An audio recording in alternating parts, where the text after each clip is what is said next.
about any sort of product related things. People might be here for a long time. But I kind of wonder. Okay. Just going to give a minute just for people to join in.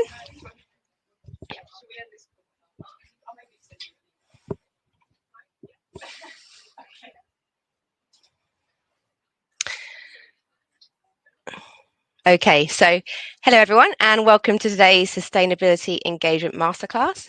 It's so nice to see some familiar names and also some new. I'm Laura Evans and I have the privilege of hosting today's session, which is focused on empowering your workforce on the road to net zero and introducing you to our amazing new developments aimed at supercharging this engagement. So before we get into it, I'd like to encourage all of you to use the chat function to introduce yourselves, where you're from and why you've joined us today. As we move through the speakers, feel free to pop thoughts or ideas in the chat box. And if you have any questions for our speakers, please add them to the Q&A section and we'll do our best to cover as many as we can. We're also recording the session today, so don't worry if you have to dip out because we'll be sending everyone a copy of the recording afterwards. So today we've got some truly excellent speakers lined up for you. And although a lot of the content will be NHS or healthcare focused, there will still be plenty of takeaway for people not working in the NHS. So first up we have myself. I'm growth manager here at Jump. I'll be giving you an introduction to Jump and some interesting facts and figures regarding employee engagement in sustainability and why it's so important for organisations to harness their people power to hit these net zero targets plus much more. Some of you may also know this is my first time ever hosting a webinar, so I'm very excited, if a tad nervous. So if I start speaking at the sound of light, just give me a nudge in the chat box to slow down, and definitely don't ask me any questions. That last one's a joke, by the way, of course. You can ask me as many questions as you like. Next up will be Josh Cleall, CEO at Jump, who will be sharing our new innovations development on the back of SBRI funding that was awarded to us at the end of 2022. And finally, although Matt can't unfortunately be here today, Amy Cussens, who is a sustainability consultant who works alongside Matt, will be talking about their green plan at Leeds Teaching Hospital and how they've been engaging their colleagues with it. Our speakers aiming for about 10 to 15 minutes each for their sections, and we'll come back at the end for some question and answer. So before I hand over to Josh, a little background on Jump. So for those that haven't come across us before, Jump is a technology engagement business that helps organisations to create and embed a culture of sustainability by bringing their people on their journey with them. And our mission is to empower and motivate people to take action for a sustainable future. And our belief is that no matter how ambitious your net zero or sustainability targets are, you can reach them a lot quicker if you bring your people with you. So that's exactly what we do with more than 60 organisations, including businesses, councils, universities, and of course, NHS trusts.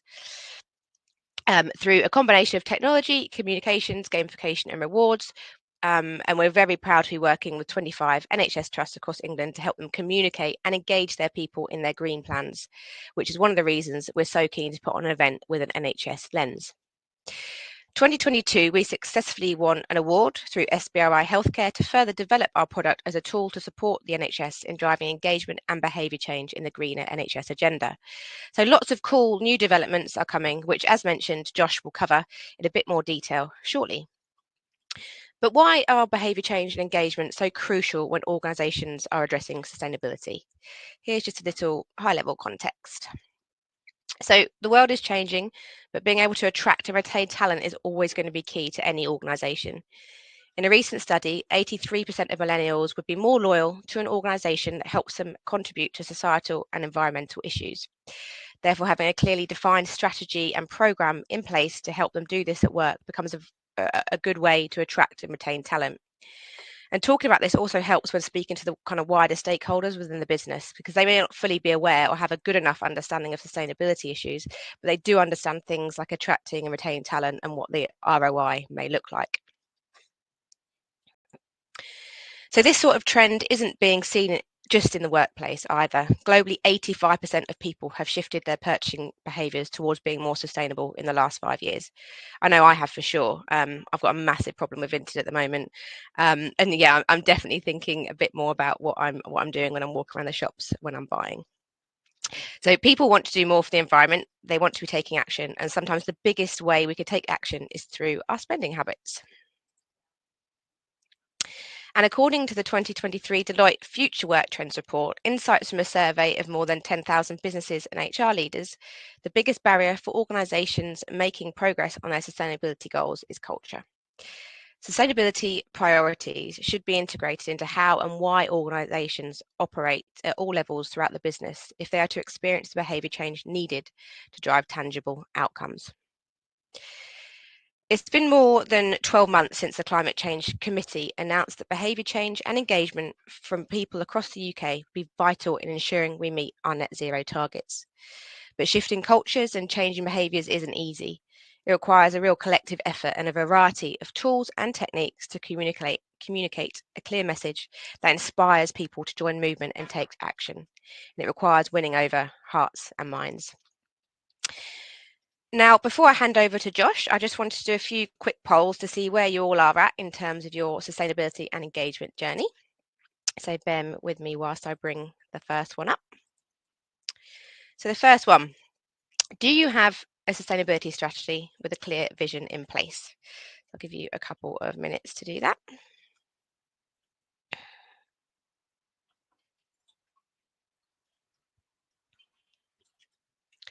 Cool, I'm going to still going.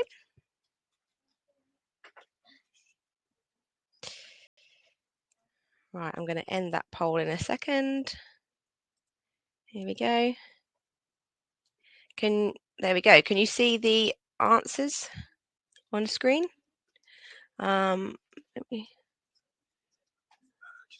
Okay, so 80% of you have yes. Okay, so that's interesting. A small amount say no, and 20% work in progress. Okay, I can't publish the results for some reason, but that was the answers. Okay, so it looks like you do, or at least are working towards having one, which I guess is not surprising given the fact that all NHS trusts now have to have a green plan in place, and more organisations need to be demonstrating what they are doing. So that's great. I'm going to start the next one. 1 second. There we go. So do you believe that the majority of your organisation is aware of your strategy and how they can play their part? Okay,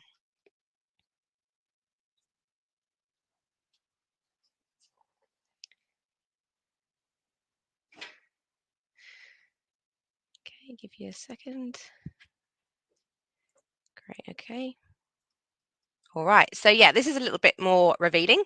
This lines up with what people kind of are typically saying when I ask this question on my discovery call. So some are, which is great, but a lot aren't. Okay. And the last poll here, do you think that people in your organisation want to play their part, but they just don't know how?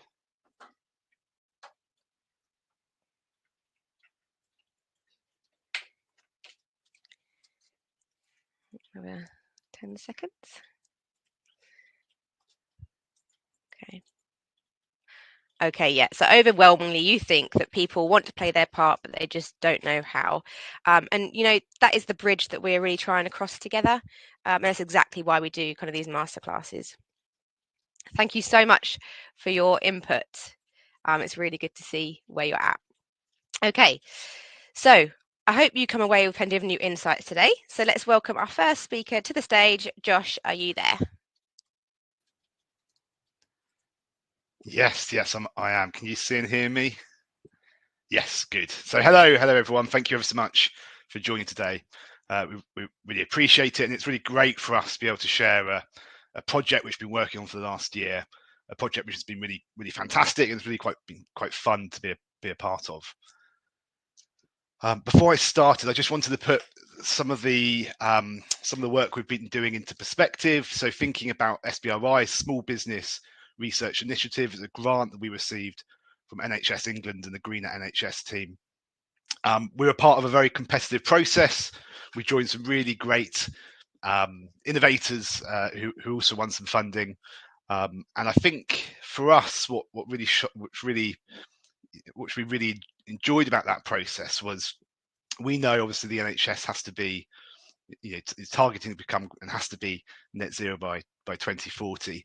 I think what the Green team really enjoyed about our application is how it brings everybody within an NHS trust on that journey. So it's all about engaging with people.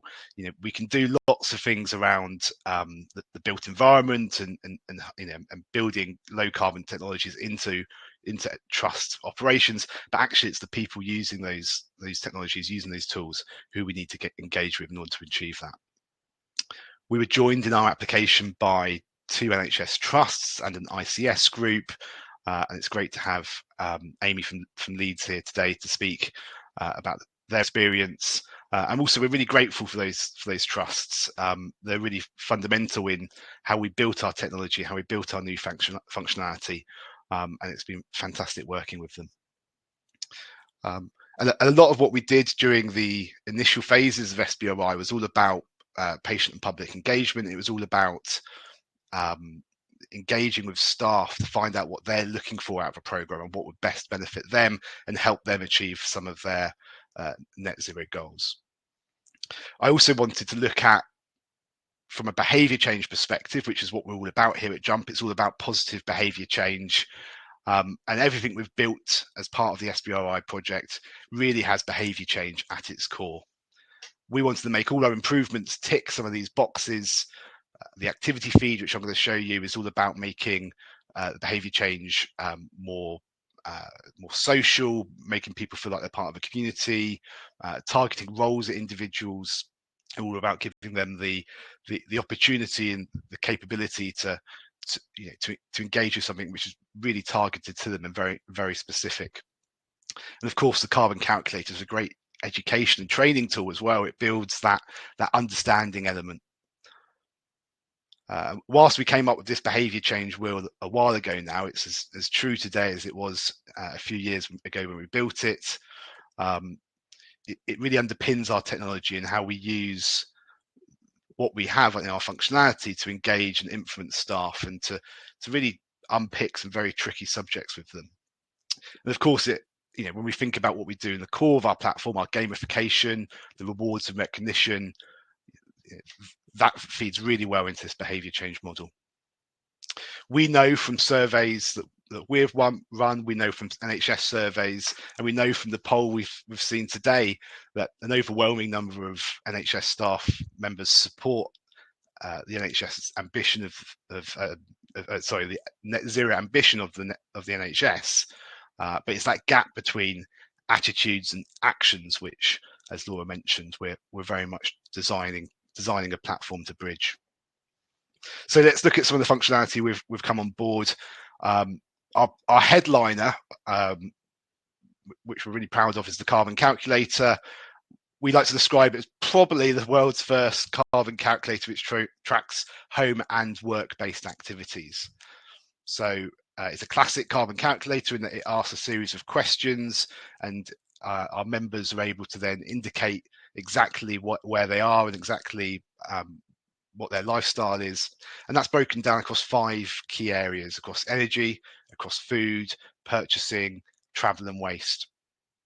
Now, once the user completes the calculator, they're able to see how their footprint compares to a global average, to a UK average, but also an average across their trust. We ask big questions around carbon footprinting, like how much air travel you've been doing, what diet you eat in terms of meat-based diets, but also really much questions about how staff engage with low carbon activities at work as well.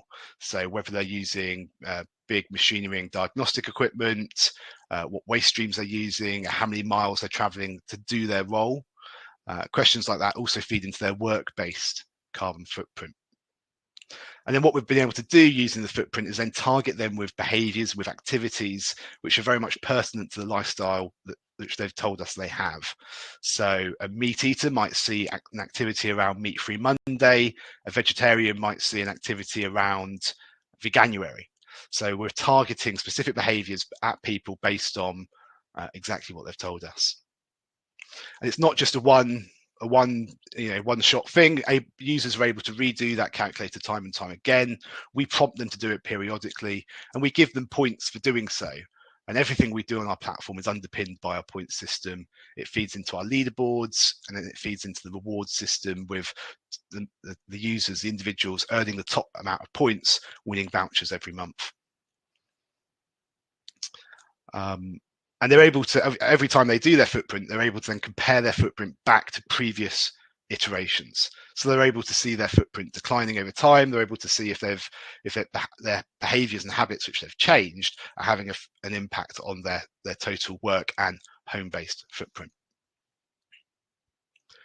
Probably my favorite bit of functionality we built is around role personalization. So a bit like the carbon calculator, we're able to target specific activities at individuals based on the role which they're doing within your trust. So during the sign-up process, we ask them to a series of questions about what role they're doing, and the user then indicates to us which role they have the greatest affinity with, and then we're able to then target those users with specific activities pertinent to their role. So, for example, anaesthetists might see activities on reducing anaesthetic gases. Nursing staff might see trust-sanctioned activities around stock rotation, around reducing single-use glove use, and administration or procurement staff will see content around procuring more sustainably. And one of the big things we're trying to solve using the role personalization is that choice paralysis, which comes with being presented with a range of low-carbon activities that a member, a colleague at a trust can engage with. Rather than giving them a long list of hundreds of different things which they can do, we're able to serve them a much more curated list, a list which is very relevant to them. And we're able to target them with activities which we know are going to have a big impact within the trust, and hopefully a big impact also on saving trusts money. We know from the work we've done that activities which are very specific to the user are going to be easier for them to engage with. It's going to spark more conversations within their department. And thinking back to that behaviour change wheel, it's going to be contributing to 3 or 4 of those behaviour fundamentals. We've also built an activity feed. This is all about making our platforms more social. Behaviour change studies prove that making behaviours social gives greater accountability, and therefore the member is more likely to carry on doing those activities and creating that habit. We know across our scheme already, across 25 NHS trusts, that our members are generating some fantastic content, some really fun content. We've got users sharing low carbon recipes. We've got users sharing technical SUSQI projects, photos of biodiversity hotspots, and we've seen it all from eagles, deers, bats, rats, all the way down to rare beetles. And what the activity feed does is gives those activities space to shine. It casts a light on those activities which users are submitting. We're able to showcase some really successful projects. And what we've also built into this functionality is the ability for users to like other user entries, and they earn more points for doing that as well. So if you've submitted an entry and it's liked by 10 people, then you're earning even more points. Now, we had over 4 million activity submissions last year, and we're already seeing great engagement with the activity feed. I think it adds real visibility to all the really positive actions that people are doing and recording as part of our programs. Now, every time that we go out and speak to members and users, and we ask the question, what would you like the Jump platform to do? The number one thing which always scores really highly is more integrations. People like being part of a technology platform which is an ecosystem of different apps. Now, we already integrate with Fitbit, we already integrate with Strava, fitness and step count platforms. So that means that users using those platforms are automatically awarded points for their step count and for cycling to work or other sustainable modes of transport. What we've done with this new SBRI functionality is move that a step further. We're integrating with another popular fitness app, Garmin. So users using Garmin or Garmin smartwatch are also able to automatically link that with our platform. And also Apple Health as well via the new app. And we've also got our platform not only taking data in from apps, but also communicating out. So we're able to integrate with Teams, with Slack, with Yammer. and automatically post updates to channels within those communication apps. So we're giving updates straight to users without any intervention from ourselves, and without any interventions from yourselves or your comms team. It's an automatic process. So, for example, we're able to share on a Teams, maybe a staff Teams sustainability channel every week. The platform will automatically update with the top 10 leaderboard, the individuals who have earned the most points that week. Every month it will update with how much carbon has been saved that month. And every time we add a new activity to the platform, a reminder is pinged over to that channel to say there's this fantastic new activity. It's all about active travel. Why don't you get involved? So that makes it even easier to weave our Jump platform into your current processes, into your systems, and we think that's going to be really powerful. Looking at impact data, we have a management information suite. It's a client-only area of the platform where you can track and measure scheme performance. Each activity we host on the platform can be attributed to a greenhouse gas emission scope, a sustainable development goal, or even a green team theme. So what we're able to do then is every time somebody records an activity, we're able to attribute it to one of those different areas, and then you're able to see exactly how much carbon has been saved on a scope by scope basis. You're able to see how many activities have been reported against each SDG, and see how many activities have been reported against your green team themes. And what we love about this, and we're quite excited about it, is because we see it as being really valuable to help colleagues and help NHS Trust sustainability teams really prove the impact of our scheme. The data generated from these reports can feed into sustainability reports, annual reports, social media posts, trust-wide sustainability celebrations. It generates some really rich content, really positive content, which paints a fantastic picture of all the actions that your staff and colleagues are making within the Jump platform. And then finally, from me, we've got a new mobile app. So it's a completely refurbished and refreshed app. It's a complete overhaul. It's built in a completely new language, a new responsive language, which means we're able to use native device technology much better. It's deployed on Google Play and the iOS Apple App Store. Lots more powerful capabilities. And what we did is we tried to make it as easy as possible for users to report and record data. And we've got all the information that our users might need at their fingertips. Everything they can do on the website can be done via the app. So they can see the leaderboards, they can see the impact dashboard, the badges, carbon calculator, they're all in the app as well. And because we've got this funding from SBRI project to do this, we're also able to engage services of user interface, user experience experts and help input into the build of this app and help craft something which is really intuitive and easy for our members to use. And I think it goes to show, having a customized app like we've built here is really at the core of what we do at Jump. So everything can be customized on the scheme, whether it's the activities, the color scheme, the branding, the works really. And that's really true of our apps as well. So we don't just use one app for everybody. Every client, every NHS trust we have gets their own dedicated app. This means for an end user, they get a fully branded experience from start to finish. Whether it's the app icon, finding it in the store, the download screen, the welcome slides when they open the app, it's dedicated to the brand which our trusts have chosen. And I think that's really, really powerful. That's everything from me, and I think a good overview of what we've been doing. I think it's been a real big effort from the whole Jump team to get this project going. It's a big project for us, and we're really very proud of how everyone's chipped in to build something really fantastic. Happy to take any questions, and I know the chat is open for those as well.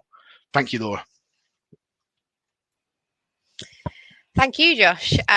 Yeah, it's certainly been a very exciting year to be part of Jump. I can safely say these features really do set us up quite uniquely in the market, and we're just really looking forward to seeing the results of this work. So just a quick reminder, if you have any questions, please put them in the question and answer tab next to the chat box, just so we can keep them all in one place and it'll be easier at the end to dish them out. And if you like what you've seen today, and if any of it resonates with you, or you want to learn more about these features, please do book a discovery call with myself or my colleague Rob. I've just posted the link now and I'll leave that up. And in a discovery call, we will just try and get an understanding of your business and what your focuses are. And we can give you a further kind of insight into Jump and how we're supporting other organisations in many different industries with our products, and establish if there's any opportunity for us to support you too. So do that if you're interested. And now it is time for Amy, which yeah, we're really looking forward to seeing you, Amy. So welcome to the virtual stage.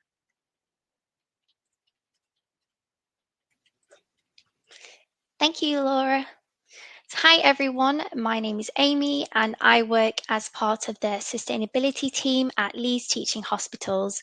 My role largely concerns developing the Trust's carbon baseline, working on the sustainability strategy, and also more recently the climate change adaptation plan. So as the UK's largest public sector employee, the NHS contributes to approximately 4 to 5% of the nation's carbon emissions. Hence, the organisation can play a substantial role in supporting the nationwide transition to net zero. The NHS has set 2 net zero targets to achieve net zero by 2040 for the carbon footprint and by 2045 for the carbon footprint plus. Leeds Teaching Hospital do aspire to become one of the greenest NHS trusts and has set a clear commitment to improving sustainability throughout our organisation and the wider region. We recognise the enormous challenge that the issue of climate change presents and the range of impacts it's going to have on our city and inevitably our patients. So we've undertaken significant work over the past few years, with the most recent being the development of the Green Plan. The Green Plan is a central document for the sustainability agenda, and it includes detail on how the Trust aims to reduce its carbon emissions, its use of plastics, increase its recycling rates, and reduce its contribution to air pollution. Implementing the plan will require changes to policy procedures and inevitably working practices and behaviours, which is why communication and staff engagement are vital to the success of the Green Plan, and they are crucial in helping ensure that we deliver the Green Plan outcomes throughout the Trust. So, as you can imagine, there's lots of staff engagement partaking in Leeds Teaching Hospital, and one of those is carbon literacy training. This is an externally accredited training program designed to educate individuals about climate change and carbon emissions, and most crucially, the actions they can take to reduce their individual impact and support the Trust targets. The training has been provided to all senior estates and facilities colleagues and is now being delivered to clinical colleagues. So following the implementation of this training, Leeds Teaching Hospital has become the first carbon literate NHS hospital trust in the world, which we are very proud of. And individuals who successfully complete the training do also have to make action pledges to improve sustainability. This is anything ranging from committing to participating in active travel or using their role in management to promote sustainability at board level. So these pledges are helping to implement widespread change across the Trust. Alongside carbon literacy training to further promote colleague engagement, we've introduced the GRASS campaign. This stands for Be Green, Recycle, Be Aware, and Be Sustainable for our patients. This was launched in 2015 and it is made up of colleagues from all departments and levels across the Trust. The network advocates for environmental issues and looks to drive change through staff engagement. GRAS colleagues have successfully led several environmental improvement initiatives in areas ranging from waste, energy, water and travel, and following the implementation of these initiatives, they share best practice and support their colleagues to spread the behaviour throughout the trust. In recognition that sustainability is the responsibility of everyone at the Trust, the GRAS Reward Scheme was established in 2021. So this is an interactive programme available for all employees, which is accessed through an app in which colleagues can log their actions. The programme incentivizes sustainable behaviour change as green points are awarded for the actions they log, and individuals with the most points are rewarded through a voucher and even charity donations for the Trust. So the scheme has helped to encourage engagement in the sustainability agenda through the Trust in a range of areas, and data from the 2022 Green Plan outlined that over 525 colleagues are now part of the rewards campaign, and together they have saved 55 tonnes of carbon dioxide through the implementation of 22,400 actions. So as you can see, it's really been getting all the staff involved in sustainability. Here we have the carbon reporting dashboard. This provides an overview of the vast number of individual actions that have taken place across the Trust last year in 2023. So this has all been recorded by colleagues using the GRAS Scheme app. So the data provides a real insight into areas of the Trust that are seeing the most change and those which continue to require decarbonisation efforts.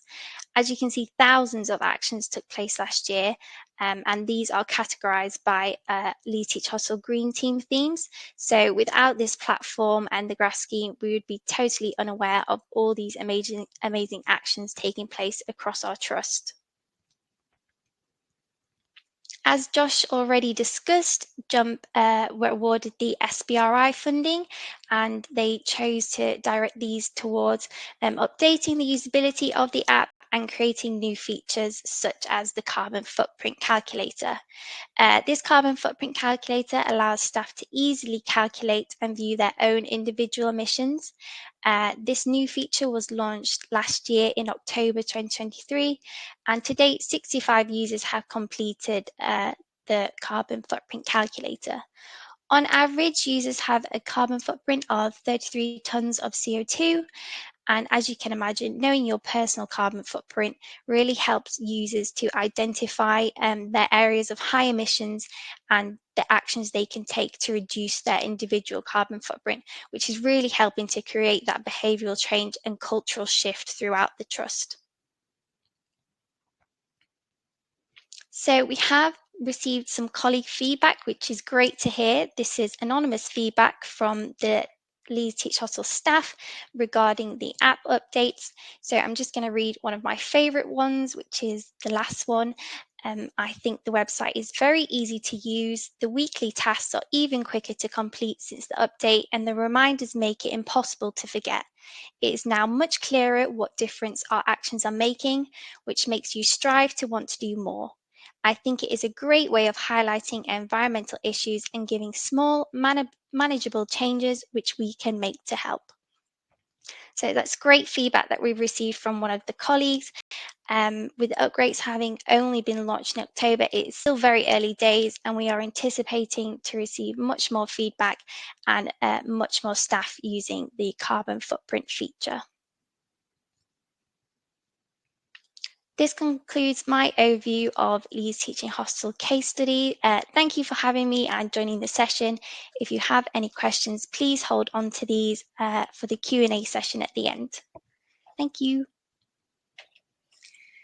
Amy, thank you so much. It's so great to see the work that yourself and Matt are doing at Leeds, as well as all your amazing staff. You know, the staff at the NHS are really inspiring. I mean, it's worth mentioning that sometimes they don't even have sustainability teams. They have people kind of working and getting this message across alongside their, you know, really important current roles with the NHS. So they really are quite inspiring groups of people at these NHS trusts. So well done, and thank you again. That was really insightful, and really pleased that our improvements are helping with your engagement too. So Thanks again.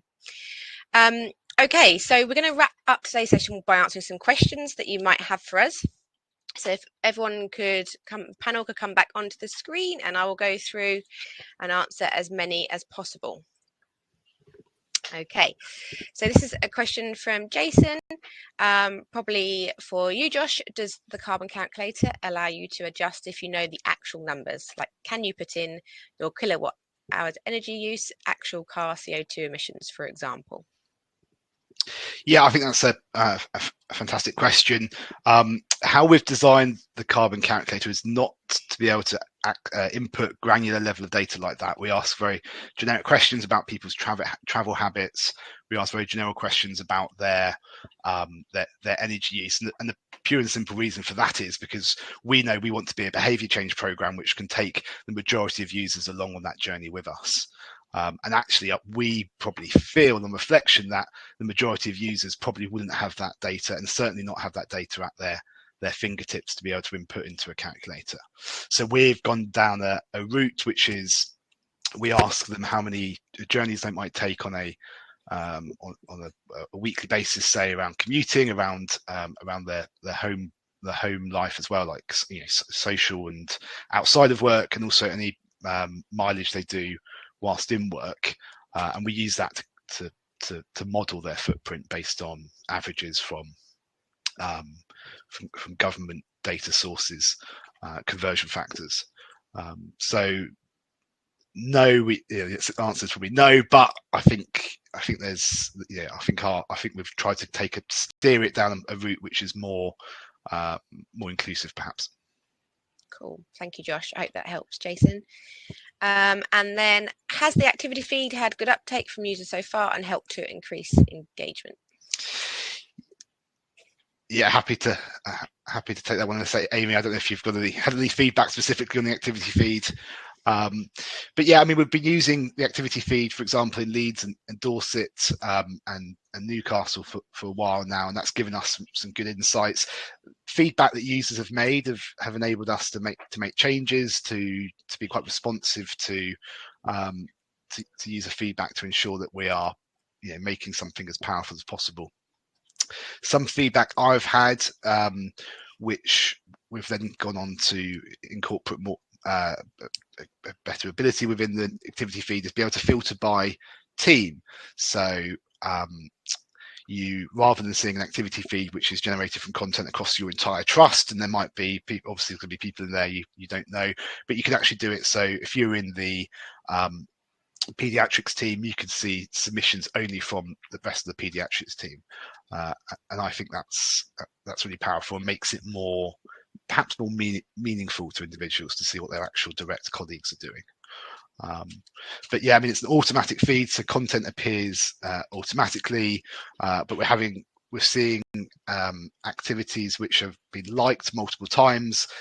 We've got an algorithm which sends those liked activities to the top of the leaderboard. So ones which garner lots and lots of likes appear more prominently.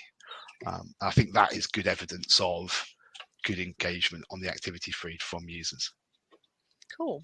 Thank you, Josh. I'll take the next one. So we have a question from Claire, which is, when is this being launched to trusts that are already using the platform? Rollouts are happening now weekly.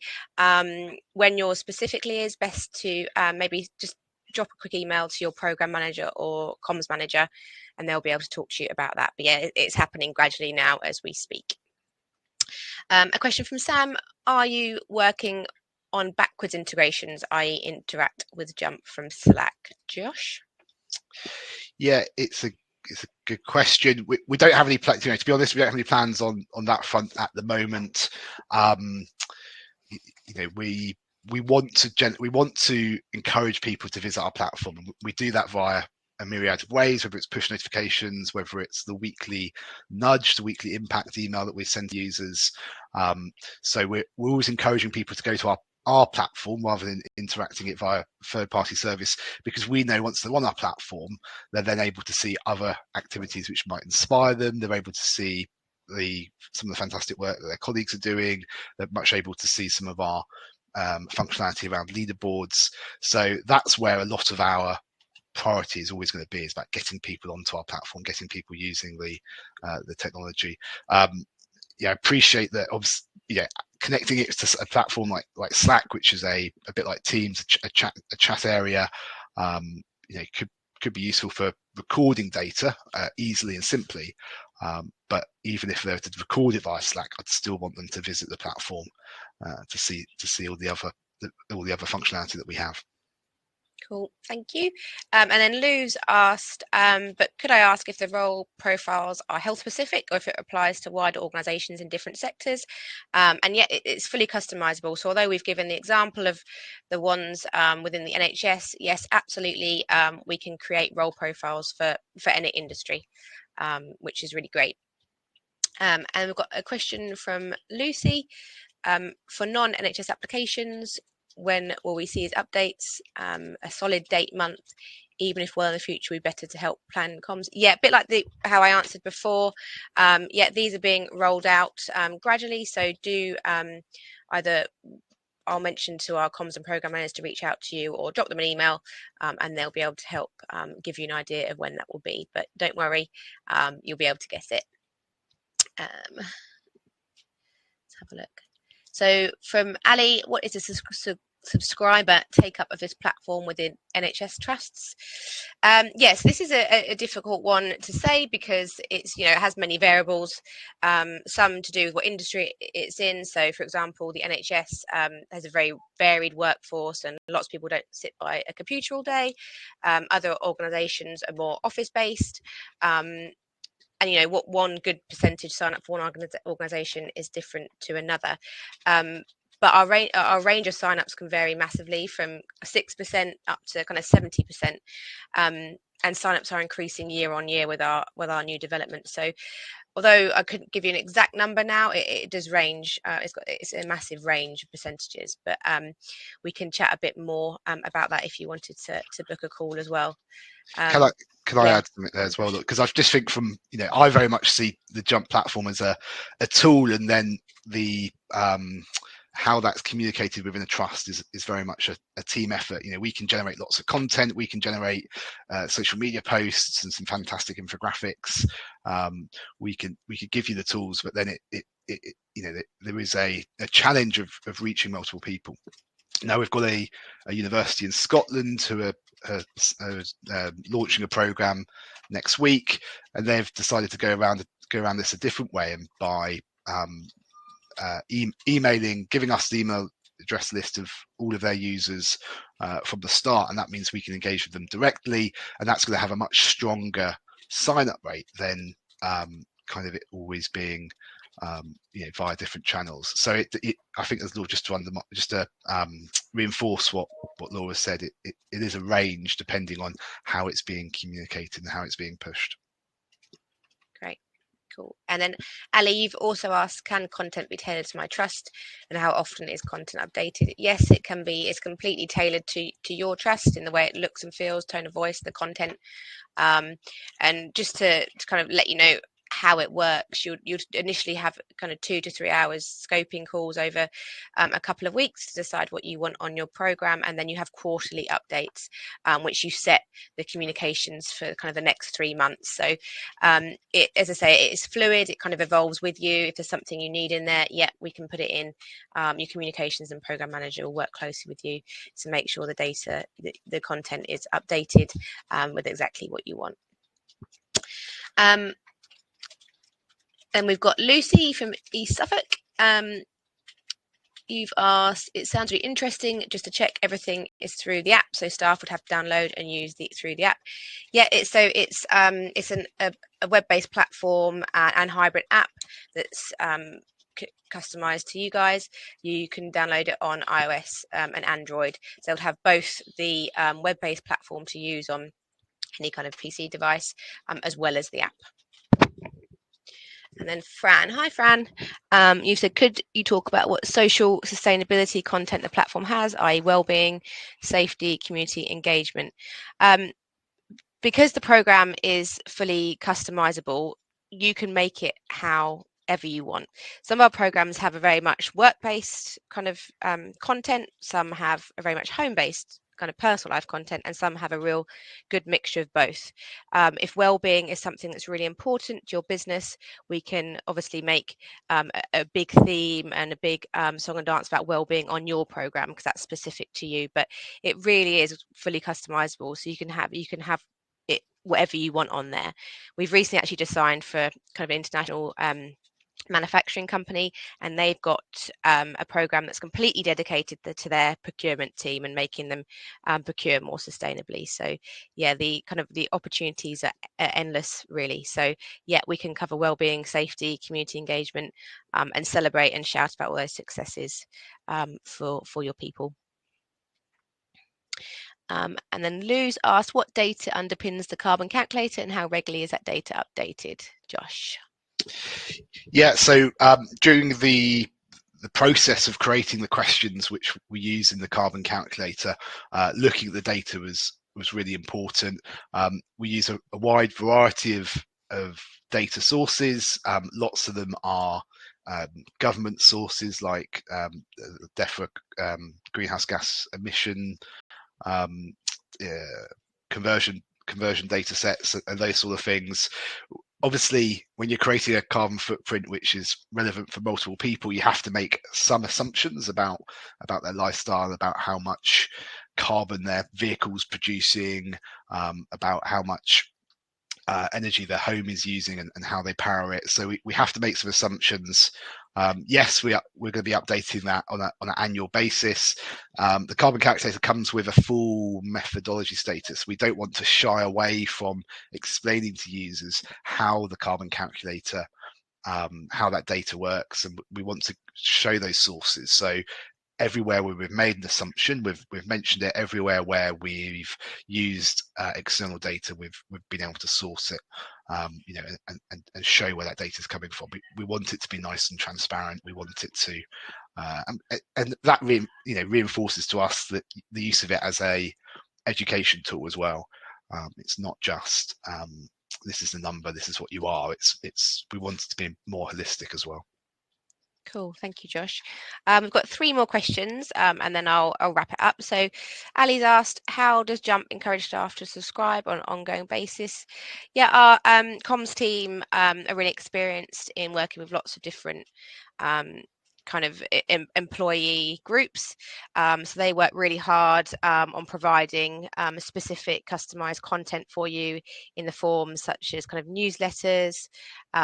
They will work hard on launch promotions to gain that initial interest, and they work on this customized content, and they also piggyback on the back of what you already do communication wise, what already works for you, obviously, and work closely with your comms team, using many different things to help that: push notifications, as I said, emails, reminders. If you've got an offline workforce, we can work on communication methods that help get to those people as well. So lots of different ways, and it can be quite different for different organizations as well, but yeah, they work really hard on that to help. Josh, have you got anything to add to that? No, I think you answered it really well, Laura. Okay. Yeah, it's all about, to me, I've always seen the importance of the we're nudging people to come back to the platform, and that mostly comes through the weekly email that we send out, typically on a Friday, because that's when we find from experience that it has the most traction. We ask people how they've got on that week. They fill in a very short kind of impact tracker, and that then generates the most of the visits to our platform. And if you look at how many people visit our platform in a given week, it's always in response to that email, which generates us a huge spike in engagement. Yeah, cool, thank you. I'll answer Danan's and then Lucy's question, and then we'll wrap it up. So Danan, do you know how much staff time is required to support Jump? Is there a requirement for a staff member to allocate an hour a day, a week, etc., to run, promote, work on the platform? Yeah, it's a really good question, because I know everyone's really busy. But yeah, the program is structured to offer flexibility in terms of time commitment. Initially, as I mentioned earlier, there are 2 or 3 kind of scoping calls, each lasting about an hour to kick off kind of the setup phase. The program is intentionally designed to be light touch, with the understanding that the extent of your kind of involvement, particularly in collaboration with your communications team, can significantly enhance its success. But essentially, the time you choose to invest in the program beyond the scheduled meetings is at your discretion, kind of within your working week.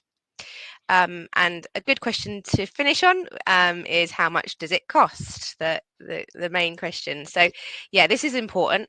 Our pricing is pretty transparent, but it is different for every client due to what they have. So organisation size, geographical locations, you know, is it international, is it just UK, what languages they have it in, because yeah, we can also change languages depending on the country.